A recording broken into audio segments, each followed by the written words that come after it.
한국의 전래 동화 중에서 임금님 귀는 당나귀 귀라는 것이 있습니다. 여러분 이 귀 아실 거예요. 어렸을 때 만화책으로도 혹은 만화 TV에서 만화로도 이렇게 방영했던 기억이 납니다. 한 신하가 임금님의 은밀한 비밀을 알게 됐습니다. 임금님 귀가 당나귀처럼 생긴 거예요. 엄청나게 크다는 거죠. 그래서 그 임금님은 그 귀를 늘 가리기 위하여 모자를 깊이 쓰거나 왕관을 이렇게 쓰고 항상 쓰고 다녔던 거예요. 그런데 어느 날 이 신하가 그것을 목격하게 된 것이죠. 우연하게 발견하게 된 거예요. 다른 사람들에게 이야기하고 싶었지만 혹 이야기했을 때 그것이 알려지면 자기는 죽게 되는 거잖아요. 그래서 이제 너무 무서우니까 어쩔 수 없이 말하지 못하고 참았어요.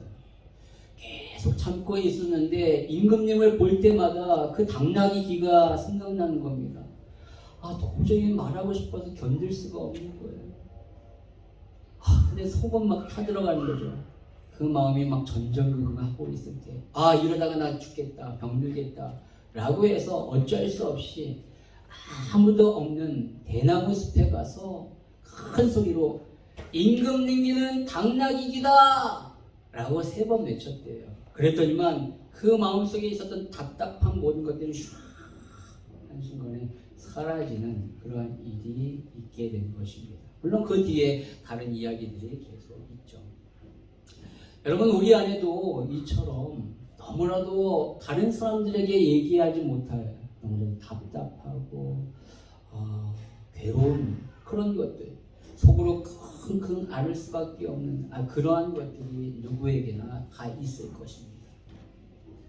그런데 문제는 그것을 속 시원하게 이렇게 얘기를 해야 되는데 그렇게 얘기하지 못하는 거죠. 그래서 요즘에 한국에 보면은 그 인터넷상에서 대나무 숲이라는 게시판을 만들어 놓고 익명으로 아무나 자기의 있는 속마음을 이렇게 다 쓴다라고 그래요. 그래서 그런 것들이 좀 유행이라고 그러더라고요.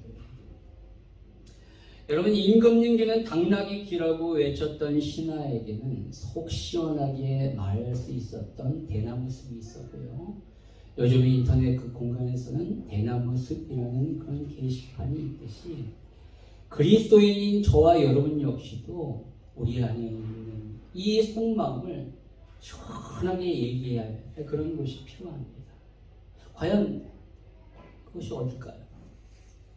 성경은 바로 하나님에게 우리는 그렇게 해야 된다라고 말합니다.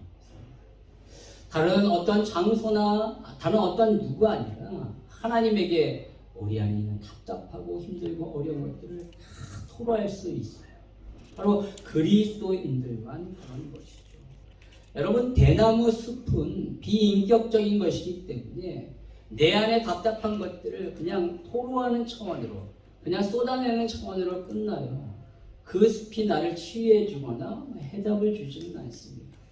그러나 하나님은 인격적인 분이시기 때문에 내 안에 정말로 답답하고 힘든 것들 숨김없이 얘기했을 때 하나님은 우리의 그 말에 반응하신다는 거예요.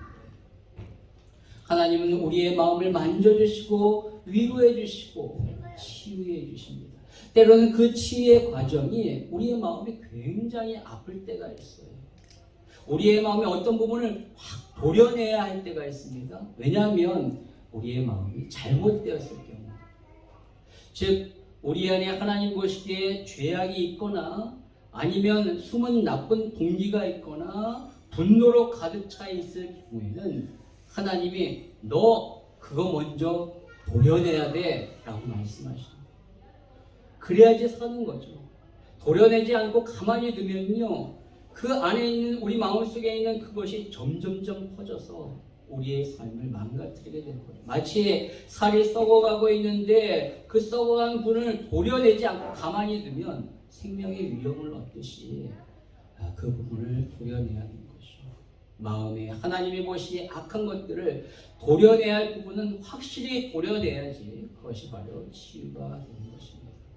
그런데 우리 안에 그러한 것들이 없이 정말로 억울하게 당하고 너무나도 답답하고 힘들고 어려운 일 때문에 너무나도 괴로워하고 있다면 그것을 하나님 앞에 토로했을 때 하나님은 분명히 세밀하게 우리의 삶 가운데 반응하셔요. 먼저 어떻게 반응하시는가? 하나님이 우리의 마음을 그 문제와 어려움 가운데서 빠져나오게 하십니다. 여러분, 그것이 치유의 첫 번째 순서예요. 문제 안에 있으면 결단코 문제를 해결할 수 없습니다. 병들 수밖에 없는 환경 가운데 계속 머물면서 치유를 아무리 한다라고 해도 치유가 안 될 뿐더러 치유가 된다 할지라도 또다시 재발할 수밖에 없는 것이죠. 따라서 그 환경 가운데 빠져나와야 돼요. 마찬가지로 우리를 힘들게 하고 어렵게 하는 그 문제 가운데 우리의 마음이 분리돼야 됩니다. 거기서 빠져나와야 돼요. 하나님은 그 빠져나오게 하는 것을 첫 번째로 하신다라는 거예요. 그렇게 빠져나올 때 더 이상 그 문제가 나를 괴롭히지 않게 됩니다. 그때로부터 치유가 시작되는 거예요. 물론 문제에서 마음이 분리되고 빠져나왔다라고 해서 그 문제가 해결되는 거 아니에요. 그대로 남아 있습니다. 그러나 그 문제로 인하여 내가 더 이상 나쁜 영향력을 받지 않기 때문에 시간이 지나면 지날수록 점점점 삶이 좋아지는 거예요. 이 문제가 더 이상 문제로 여겨지진 않아요. 문제가 있는데도. 그러는 가운데 시간이 지나면 어떤 생각이 드는가? 그래, 하나님이 당신의 뜻 가운데 나의 삶에 반드시 역사하시고 해결해 주실 거야 라는 그런 생각이 드는 거예요. 여러분, 그것이 바로 믿음이라는 것입니다. 우리의 마음을 문제에서 빠져나오고 하나님의 나의 삶 가운데 일하실 것을 기대하며 그것을 소망하는 가운데 믿음이 생기기 위해서는, 그래야지 치유가 되는데, 그렇게 되기 위해서는 성경은 뭘 해야 하냐라고 말하면 기도해야 한다라고 말하고 있습니다. 빌립보서 4장 6절 7절 말씀 같이 한번 읽도록 하겠습니다. 시작. 아무것도 염려하지 말고 다만 모든 일에 기도와 간구로 너희 구할 것을 감사함으로 하나님께 아뢰라. 그리하면 모든 지각에 뛰어난 하나님의 평강이 그리스도 예수 안에서 너희 마음과 생각을 지키시리라. 아멘. 우리 안에 염려와 근심과 걱정, 그 괴로움 때문에 내가 너무 힘들어요.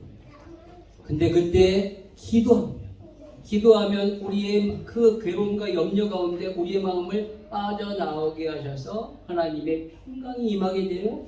그리고 하나님께서 나의 삶 가운데 내 마음과 생각과 삶 가운데서 역사하실 것이 막 기대가 되는 거예요. 뭐 할 때요? 기도할 때입니다. 기도하지 않으면 그런 일이 벌어질 수가 없는 것이죠.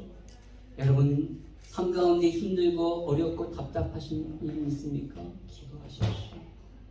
그러면 더 이상 그 문제가 안 된 그런 날이 오게 될 거예요. 그리고 하나님이 나의 삶 가운데서 어떻게 역사하실까? 그런 기대와 그런 소망과 그런 믿음이 확 일어나게 될 것입니다. 이번 한 주가도 그러한 기도 가운데, 그런 소망 가운데 그러한 놀라운 치유와 회복의 역사가 있기를 소망합니다. 여러분, 오늘 본문에 보니까 이처럼 자신에게 있는 너무나도 답답하고 어찌 보면 너무나도 억울한 그러한 심정이 있었던, 그러한 내용이 있었던 것을 가지고 담대히 모세와 온 이스라엘 백성들 앞에서 그것을 확 터뜨리고 그것을 확 얘기했던 그런 5명의 자매들이 나옵니다.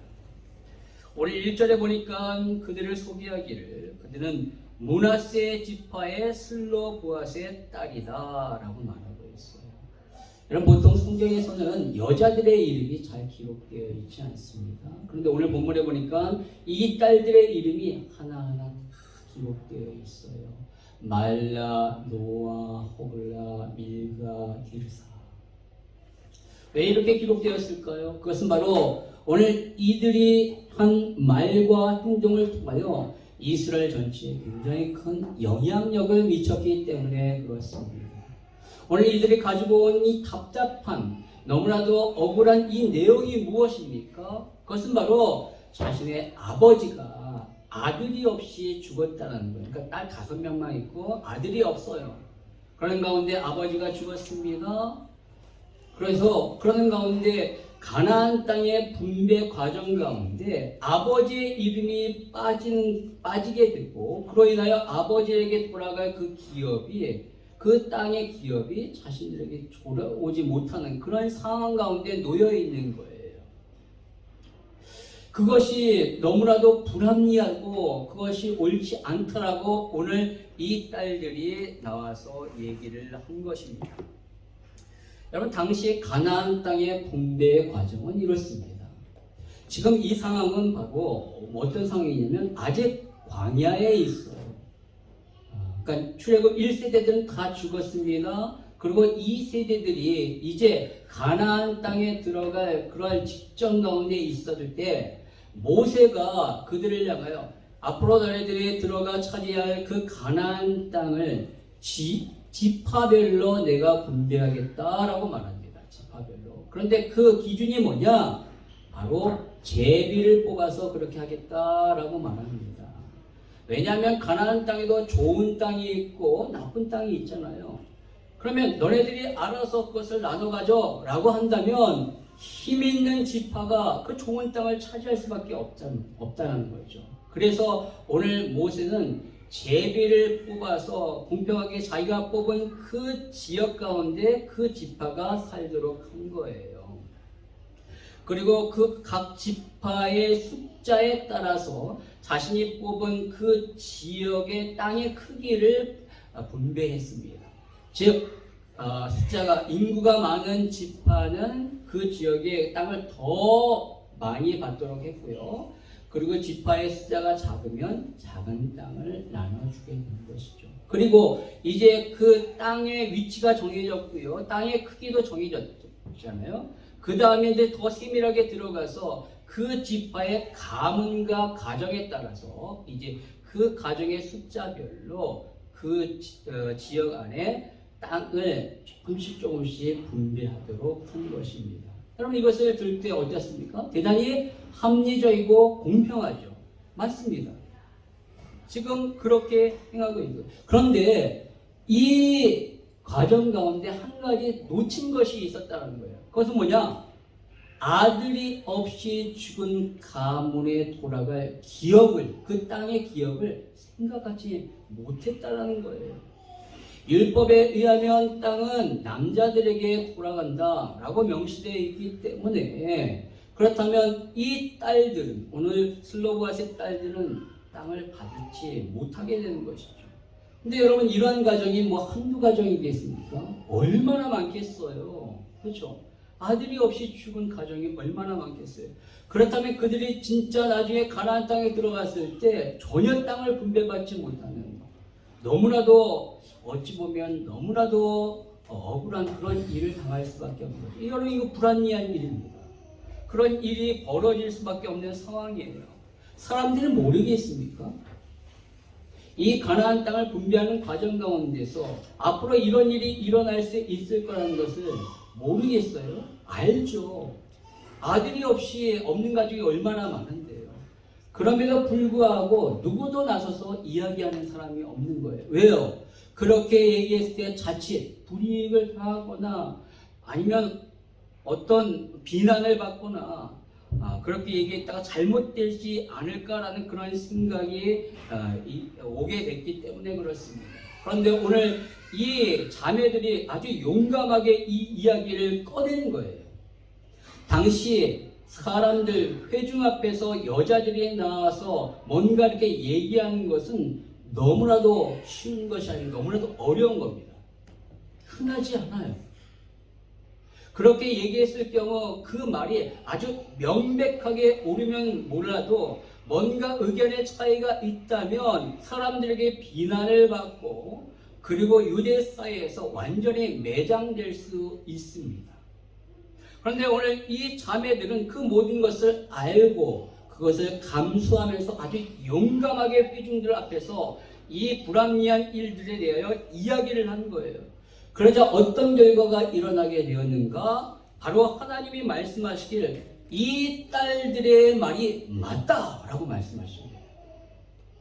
그리고 아주 세부적인 법률을 제정해 주셨는데 오늘 본문에 보니까 7절에서부터 11절에 나오는 내용이 바로 그 세부적인 법률입니다. 우선 하나님이 이 딸들에게 아버지의 형제들에게 돌아갈 기업 중에 어떤 부분을 바로 이 딸들에게 기업으로 돌아가게 하라라고 말한 겁니다. 결국 이 딸들은 아버지에게 돌아갈 그 땅을 받은 것이죠. 그러면서 앞으로 아들이 없이 죽은 가정은 딸들에게 땅이 기업으로 돌아가게 하라라고 하나님이 말씀하십니다. 그런데 만약 딸들이 없을 때는 형제들에게 돌아가게 하라. 형제도 없을 경우에는 아버지의 형제들에게 그 땅이 돌아가게 하라. 아버지의 형제도 없을 경우에는 가장 가까운 친족에게 그 땅을 돌아가게 하라 라고 하나님이 이렇게 세부적인 그러한 조항을 만들어 주신 겁니다. 여러분 생각해 보십시오. 여러분 이 조항이 생김으로 말미암아 얼마나 많은 사람들이 혜택을 보게 되는 거예요. 만약에 이 조항이 없었다면 실질적으로 나중에 가나안 땅에 들어갔을 때 너무나도 많은 사람들이 피해를 입고 억울한 일을 당하고 많은 분쟁의 일들이 벌어지게 될 수밖에 없는 거예요.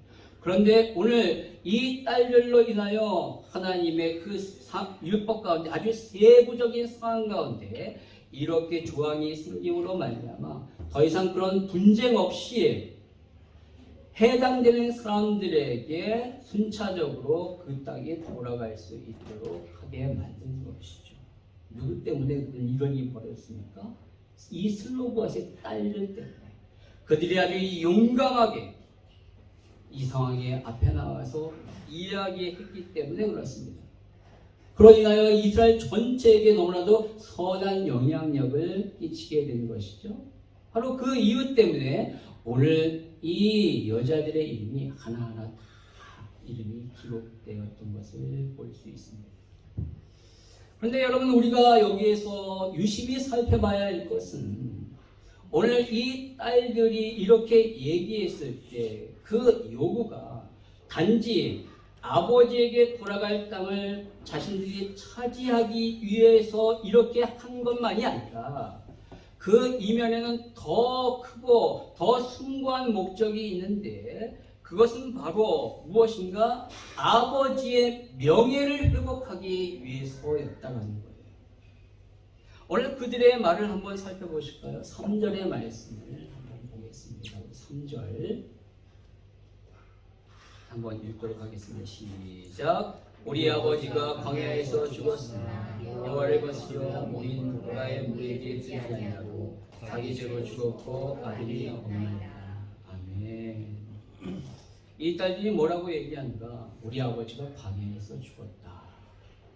그런데 우리 아버지는 여호와를 반역했던 고라의 일당의 무리에 속하지 않았다라고 말하고 있어요. 민수기 16장에 보면 그 사건이 나타나고 있는데 고라와 그를 따랐던 무리 250명의 지도자들이 모세와 아론을 반역함으로 말미암아 그들이 하나님 앞에 벌을 받게 됩니다. 땅이 갈라져 가지고 고라 일가족은 다 땅에 삼킴을 당하게 되고 그들을 따랐던 250명의 그 지도자들은 제단에서 불이 나와 다 타 죽게 되는 일이 벌어진 거예요. 그런데 그 다음날 이스라엘 백성들의 반응이 어떠했는가? 그들의 죽음에 대한 책임을 모세에게 묻는 거예요. 너 때문에 그들이 다 죽었다. 그러면서 모세를 원망하고 불평하는 겁니다. 그래서 하나님이 어떻게 하셨는가? 연병을 보내가지고 그들을 죽이시는 거예요. 따라서 여러분 연병으로 죽어갔던 사람들은 이 고라 일당의 그 반역에 간접적으로 동참한 것과 같은 것이죠. 그렇죠? 그런데 오늘 슬로보아스의 그 딸들이 말하기를 우리 아버지는 거기에 동참하지 않았다. 우리 아버지는 그 연병으로 죽지 않았다. 대신에 우리 아버지는 뭘로 죽었는가? 바로 자기 죄로 죽었다라고 말하고 있습니다. 우리 아버지는 자기의 죄로 죽었대요. 여러분, 여기서 말하는 자기 죄로 죽었다라는 것은 뭐냐면 일반적인 죽음을 의미하는 거예요. 보편적인 인간의 죽음을 의미하는 거예요. 여러분, 우리는 왜 죽습니까? 죄 때문에 죽는 거예요. 우리 가운데 죄가 없다면 우리는 죽지 않습니다. 그러나 우리가 하나님 앞에 범죄하는 그 순간부터 우리에게는 죽음이 필수적으로 경험할 수밖에 없는 거예요. 죄의 삭은 사망이기 때문에 그렇습니다. 그래서 오늘 이 딸들이 얘기하는 것은 이 죽음이 자기 죄로 죽었다는 것은 앞에서 말한 고라 일당에 말한 그런 하나님 앞에서 엄청난 큰 반역의 죄 같은 그런 죄가 아니라 보편적 인간으로서 갖는 죄인으로서 자신이 짓는 그 죄로 인하여 자연스럽게 죽었다라고요. 일반적으로 사는 사람들이 죽듯이, 그렇게 평범한 사람들이 죽듯이 그렇게 수명을 다해서 죽었다라는 것이죠. 근데 이 얘기를 왜 하냐면 당시 사람들은 아들이 없이 죽을 경우에는 그가 하나님 앞에 죄를 범해서 벌을 받은 것이다 라고 은연중에 생각했던 거예요. 율법 어디에도 그렇게 명시되어 있지 않음에도 불구하고 사람들은 이상한 그런 인과응보적 그런 사고에 사로잡혔기 때문에 아들이 없어? 하나님은 벌 받은 거야 라고 생각했다라는 것이죠. 그래서 오늘 이 슬로보아스의 딸들이 그것이 아니다. 우리 아버지는 하나님 앞에서 큰 죄를 범하지 않았다. 하나님 앞에 어떠한 불경한 그런 삶을 살지 않았다. 평범하게 그냥 죽었다라는 것을 이야기함으로 아버지의 명예를 다시 회복시키고자 이렇게 담대하게 사람들 앞에 나와서 말했다라는 거예요. 여러분, 그것은 거룩한 사명의식이 있기 때문에 그런 거예요. 어떤 개인적인 그런 유익과 만족을 위해서만 그렇게 한다면 이렇게 어찌 보면 담대하게 말하지 못합니다. 거룩한 사명의식, 뭔가 더 숭고한 목적이 내 안에 있을 때 이런 행동을 할 수 있는 것이죠. 우리의 선조들을 한번 보십시오. 일제치하에 있었을 때 많은 사람들이 그렇게 독립을 위하여 죽어갈 수 있었던 것은 대한 독립이라는 너무나도 숭고한 목적이 있었기 때문에 그렇게 치열하게 싸웠잖아요. 자신의 만족과 유익을 위하여 그렇게 하는 것이 아니죠. 오늘 이 슬로보아스의 딸 역시도 바로 숭고한 목적을 가지고 이렇게 나아간 거예요. 그러면서 그들이 오늘 4절에 말하기를 이렇게 얘기합니다. 어찌하여 아들이 없다고 우리 아버지의 이름이 그의 종족 중에 삭제되리까? 여러분, 각 종족의 족보에 이름이 삭제되는 경우는 아들을 낳지 못했다라고 해서 이름이 삭제되는 경우는 없어요. 그런데 이름이 삭제되는 경우가 있는데 그것은 바로 하나님 앞에 큰 죄를 범하여 죽었을 경우, 바로 고라일 땅의 무리에 합류하거나 광야에서 하나님 앞에 원망하고 불평하다가 그렇게 죽어갔을 경우에는 이름을 뺍니다. 왜냐하면 가문의 수치로 여기기 때문에 그렇죠. 바로 가문의 이 므낫세 종족에서 이 아버지의 이름을 빼려고 하는 일을 이렇게 목격한 거예요. 그러면서 우리의 아버지는 전혀 이름이 빠질 만한 그러한 일을 하지 않았다. 하나님 앞에 큰 죄를 범하지도 않고 그는 신실하게 하나님을 섬기다가 그렇게 죽었다라고 말을 하는 거예요. 그러면서 왜 사람들이 그의 이름을 빼려고 하는가? 바로 딱 한 가지 이유밖에 없다는 거죠. 그냥 아들이 없다는 이유로 이름을 빼려고 했다는 거예요. 그것을 캐치한 거죠. 절대 그러면 안 돼요. 그럼에도 불구하고 사람들이 그렇게 하는 이유는 바로 아들이 없이 죽은 경우에는 바로 그것은 하나님 앞에 저주받은 것이라고 은연중에 생각하고 있기 때문에 가문에 바로 수치를 주었다라고 생각하여 그 이름을 지금 빼려고 하는 거라는 거죠. 바로 이 딸들은 이것을 바로 잡으려고 한 것입니다. 지금까지 행해왔던 이런 잘못된 관행에 대하여 지적하면서 이것이 이 일로 인하여 만약에 이러한 일이 공식적으로 일어나고 진짜 이름이 빠져서 계속적으로 이런 일이 벌어지면 가나안 땅에 나중에 들어갔을 때 아들이 없이 죽은 사람들은 다 이름이 빠져서 전혀 그 가족에게는 기업이 돌아가지 못하는 그런 일들이 벌어지게 되기 때문에 이 일을 막고자 이 슬로보아스의 딸들이 적극적으로 나아간 거예요. 그저 단순히 자신들의 그 땅을 차지하고자 하는 그런 이유만이 아니라 바로 숭고한 이유, 목적, 아버지의 명예를 높이고 나처럼 억울한 일을 당할 수 있는 사람들이 너무나도 많이 일어나기 때문에 그들을 보호하기 위한 그런 목적을 가지고 오늘 이들이 이렇게 행동한 겁니다. 그럼 오늘 우리는 이 딸들의 행동을 보면서 과연 우리는 부모님의 명예를 높이려고 얼마나 노력했는가 라고 생각해 봅니다. 어버이 주일을 맞이하면서 우리가 살면서 부모님, 아버지, 어머니의 그 명예를 과연 높였는가? 아니면 오히려 나 때문에 그 명예가 깎아지지 않았는가?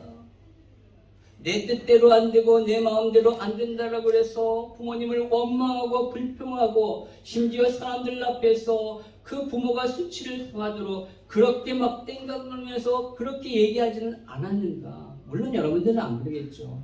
근데 우리 어린 아이들이 그럴 수 있다라는 거예요. 여러분, 부모는 그러한 대우를 받을 존재가 아니에요. 내 생각과 내 기준에 떨어진다 할지라도 부모는 하나님이 나에게 주신, 우리가 흔히 말하기를 세상 사람들이 그러잖아요. 신이 너무 바빠가지고 우리를 돌보지 못해서 주신 분이 부모다, 뭐 이런 식으로 세상 사람들이 얘기하잖아요. 그러니까 신 대신에 우리에게 준 그런 분이다라고 얘기하는데 뭐 성경적인 것은 아니지만 어쨌든 간에 하나님이 우리에게 우리의 삶을 위하여 너무나도 귀한 분을 주셨는데 그분이 부모님이에요. 우리가 부모가 아니고서는 이 땅 가운데 존재할 수 없을 뿐더러 우리가 지금까지 이렇게 자라고 성장할 수 있었던 것도 부모의 그 은혜 아닙니까? 아무리 내 기준에 떨어지고 아무리 내 마음에 들지 않는다 할지라도 부모를 그렇게 부모의 명예를 떨어뜨리게 만들 정도로 절대로 우리는 그렇게 해서는 안 되는 것이죠.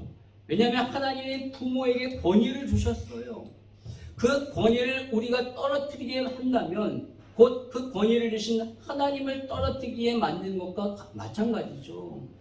마치 이스라엘 백성들이 모세와 아론을 원망할 때 하나님이 너를 원망하는 것이 아니라 나를 원망하는 거야 라고 말씀하셨듯이 그 권위를 부여해서 세우는 모세와 아론을 원망하는 것이 곧 하나님을 원망하는 것이듯 부모를 그렇게 원망하는 것은 곧 하나님을 그렇게 원망하는 것과 같다라는 것이죠.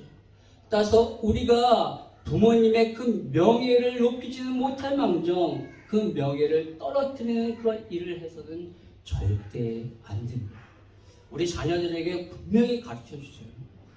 많은 사람들 앞에서 우리 부모에 대해서 그렇게 땡깡을 부리고 막 그런 거, 너는 그거는 절대 안 되는 거야. 절대 안 되는 거야. 이것은 하나님이 너무너무 싫어하는 거예요.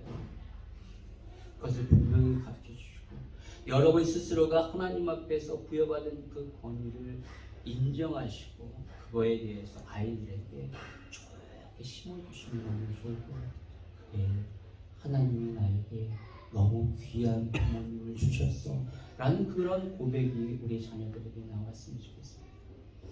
여러분, 그렇다면 우리가 더 나아가서 생각해 볼 것은 우리 육신의 부모의 명예를 위해서 오늘 이 슬로보아 딸들이 그렇게 했다면 우리의 영적인 부모인 하나님의 명예와 그분의 이름과 그분의 영광을 위하여 우리는 과연 어떻게 살았는가를 다시 한번 생각해 보기를 원합니다.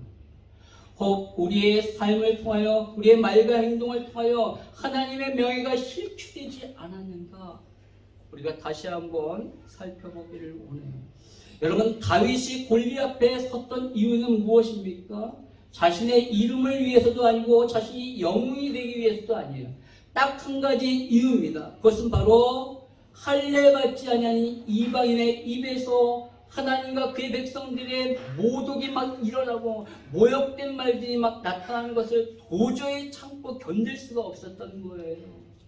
그래서 그가 골리앗 앞에 나왔을 때 뭐라고 얘기합니까? 사무엘상 17장에 보니까 다윗이 블레셋 사람에게 이르되 너는 칼과 창과 단창으로 내게 나아오거니와 나는 만군의 여호와의 이름 곧 네가 모욕하는 이스라엘 만군의 여호와의 이름으로 내게 나아간다. 오늘 여호와께서 너를 내 손에 넘기시니 내가 너를 쳐서 내 목을 베고 블레셋 군대의 시체를 오늘 공중의 새와 땅의 들짐승에게 주어 온 땅으로 이스라엘의 하나님이 계신 줄 알게 하겠다라고 말하고 있습니다. 오직 더럽혀진 하나님의 이름을 깨끗게 하며 떨어진 그 하나님의 이름을 높이고자 그는 나간 거예요. 오늘 너를 쳐서 이 땅에 살아계신 하나님, 이스라엘의 하나님이 있다는 것을 보이겠다라고 말하는 거죠. 여러분, 저는 우리에게 이런 의식이 있었으면 좋겠습니다. 저와 여러분뿐만 아니라 우리 자녀들에게도 이런 의식이 있었으면 좋겠어요. 하나님은 우리의 아버지시다. 나는 그의 자녀이다. 나는 그분의 이름과 그분의 명예와 그분의 영광을 위하여 높이는데 그분을 높이기 위하여 살아야 한다.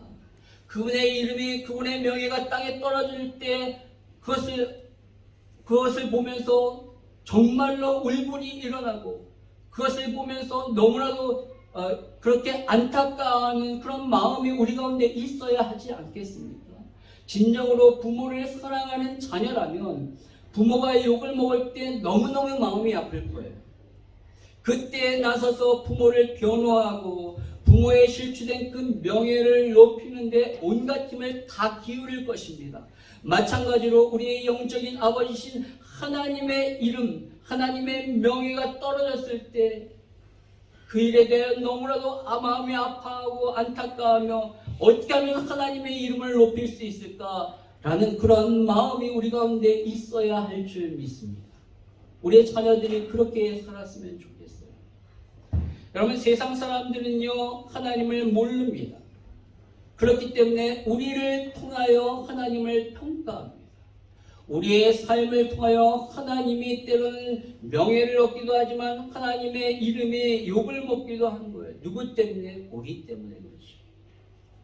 따라서 저와 여러분의 하나님의 명예를 위하여 좀 더 세상 가운데 너그러워졌으면 좋겠습니다. 좀 더 세상 가운데서 많은 사람들에게 참았으면 좋겠습니다. 때로는 억울한 일을 당하고 힘든 일을 당한다 할지라도 양보할 수 있으면 되도록이면 양보했으면 좋겠습니다. 절대 분쟁하지 아니하고 화평할 수 있도록 노력하십시오. 분노로 일하지 마시고 온유로 일하십시오. 이 땅에 어떠한 사람보다 온유했던 모세가 인생의 마지막 때 분노로 일함으로 말미암아 가나안 땅에 들어가지 못했습니다. 우리가 그것을 바라보면서 나는 끝까지 온유로 일하겠다. 끝까지 참고 온유로 일함으로 말미암아 내가 일하는 것이 아니라 하나님이 일하실 수 있도록 하겠다.